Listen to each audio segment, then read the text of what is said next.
इथेनॉलच्या निर्मितीवरील बंदी हटवण्यात आली आहे। सरकारच्या या निर्णयानंतर राजकीय प्रतिक्रिया उमटल्या आहेत। सरकारचा हा निर्णय शेतकऱ्यांसाठी महत्त्वाचा आहे अशी प्रतिक्रिया हर्षवर्धन पाटील यांनी दिली। तर बंदी घालणंच मुळात मूर्खपणाचं होतं अशी टीका स्वाभिमानी शेतकरी संघटनेचे नेते राजू शेट्टी यांनी केली। दरम्यान अजूनही काही सुधारणा हव्या असून याबाबत लवकरच अमित शहांची भेट घेणार अशी प्रतिक्रिया सहकार मंत्री दिलीप वळसे पाटील यांनी दिली आहे।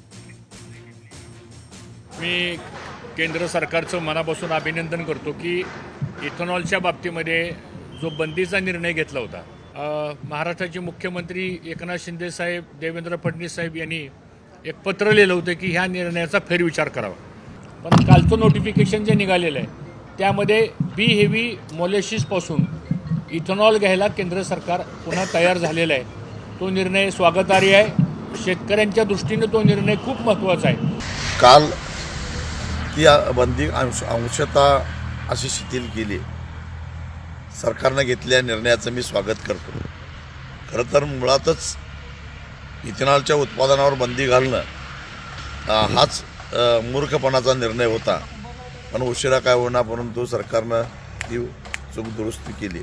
काही मर्यादा घालणारा निर्णय केंद्राने घेतला होता, त्याच्यामध्ये सुधारणा केलेली आहे। काल एक दिलासादायक जरी गोष्ट असली तरी अजून त्याच्यामध्ये काही सुधारणा करण्याची गरज आहे। केंद्रीय मंत्री माननीय अमित शहा यांची भेट घेणार आहोत आणि त्यांच्या समोर या सगळ्या समस्या मांडून इतर प्रश्न जे आहेत त्याच्यावर सुद्धा चर्चा करणार आहोत।